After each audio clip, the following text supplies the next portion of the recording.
Good morning সবাইকে নতুন একটা সকালের অনেক শুভেচ্ছা। প্রত্যেক দিনের মতন একই জিনিস আজকেরও তাই। একদম 6টা থেকে একদম ঝমঝমিয়ে বৃষ্টি শুরু। সারা রাত তো হয়েইছে, মানে 6টা থেকে একদম ঝমঝমিয়ে বৃষ্টিটা হয়েছে। এখন ঘড়ি কাটা 7:45 ঘরে স্নান টান সেরে চলে এসেছি। আর এই যে আজকে তো বৃহস্পতিবার, পুজো আছে। কালকে সবজিপাতি কাটা ছিল, আজকে শুধু মশলাটা করে দিই, মা রাঁধতে থাকবে আর এই পুজো করবে।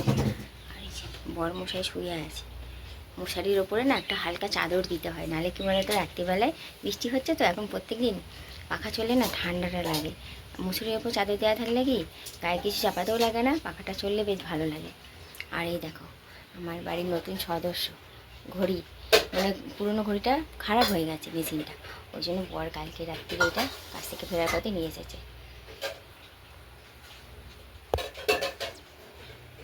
আমার ব্যালকানির এই যে সুন্দরীদের দেখে নাও, ফুল তো ফুটবে বেলাতে, এখনও ফোটে নাই। চারিদিক দেখতে পাচ্ছ সারা রাতের জলে, সকাল থেকে জল পড়ছে সারা রাত, একদম চারিদিক জল জল জল জল হয়ে গেছে। আর এই যে গোটা ধনে ফোটানোর জল, এটা হচ্ছে কি বলো তো, থাইরয়েডের ওষুধটাও একদম অল্প জলে খেতে হয়।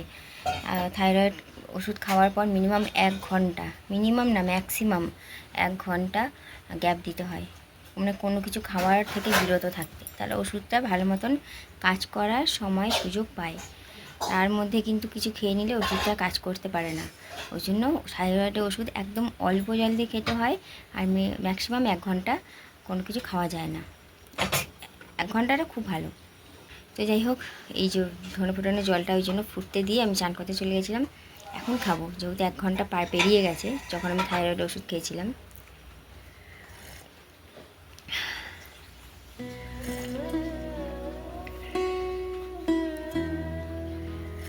অতিরিক্ত কোনো কিছুটা ভালো লাগে না, বলো তো।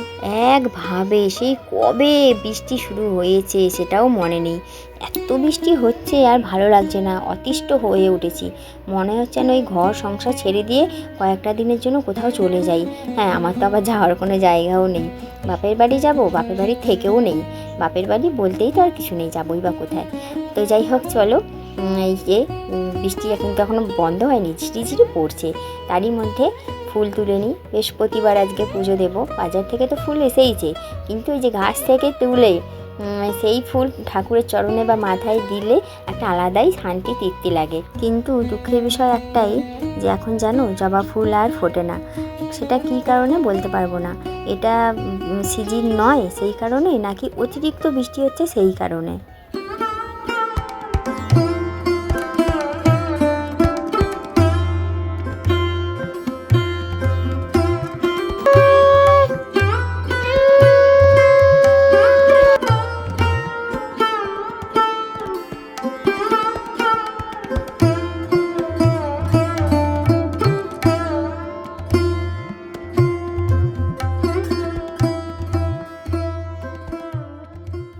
হ্যালো এভরিওয়ান, এতক্ষণ তো দেখলে বৃহস্পতিবারের পুজো পাঠ সমস্ত কিছু, কিন্তু এখন যে ভিডিওর ক্লিপটা দেখছো এটা কিন্তু বৃহস্পতিবারের নয়, এটা বৃহস্পতিবারের থেকে 3-4 দিন পরের ভিডিও।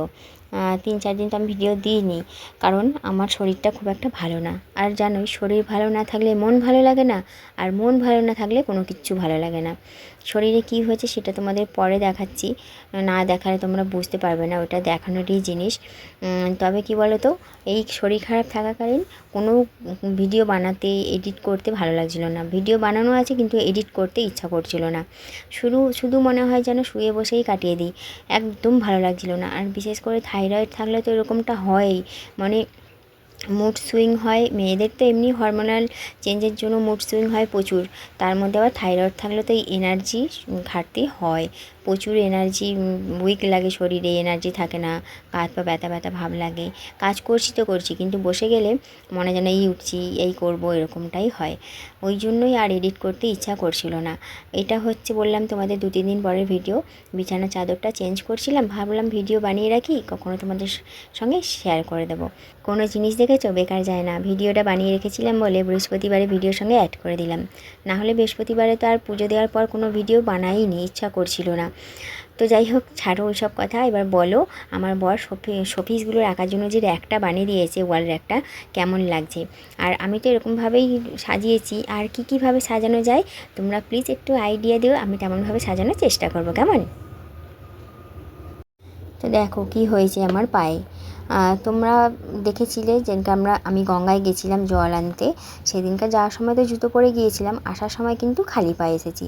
ওই নোংরা জল কাদা পেরিয়ে এসেছি, সেই কারণেই হয়েছে কিনা বুঝতে পারছি না, তবে নকুনি হয়েছে। এতটা ফুলেছে দেখতে পাচ্ছ তো, মানে পা সারাটাক্ষণ দপ দপ দপ দপ করে যাচ্ছে, হাঁটা চলা করতে পারছি না, ভীষণ কষ্ট হচ্ছে। সেই অবস্থাতেও সংসারের সমস্ত কাজবাজ করতে হচ্ছে, ওই জন্য এক্সট্রা করে আর ভিডিও বানাতে ইচ্ছা করছে না, জানো তো। সংসারের কাজগুলো তো করে নিচ্ছি, করতে হবে, কোনো উপায় নেই, কিন্তু ভিডিও বানাতে আর ইচ্ছা করছে না, ওই জন্য তোমাদের সঙ্গে সেরকমভাবে কয়েকটা দিন ব্লগ দিতে পারিনি। আর নেল পালিশটা দেখতে পাচ্ছ তো, মানে বাইরে ছড়ানো, ওটা ইচ্ছা করেই লাগিয়েছি। শুনেছি যে নকুনি হলে নাকি এরকম নেল পালিশ লাগিয়ে দিতে হয়, তাহলে তাড়াতাড়ি কমে যায়। কোথায়, কিছুই তো হচ্ছে না, কয়েকটা দিন হয়ে গেল, যেমন ব্যথা তেমনই আছে। তোমাদের যদি ঘরোয়া কোনো টোটকা জানা থাকে আমাকে কমেন্ট করে জানিও, আমি তাহলে সেরকমভাবে ট্রাই করব, যাতে এই ব্যথা বেদনার থেকে আমি তাড়াতাড়ি মুক্তি পাই আর তোমাদের কাছে সুস্থ সবলভাবে তাড়াতাড়ি আসতে পারি।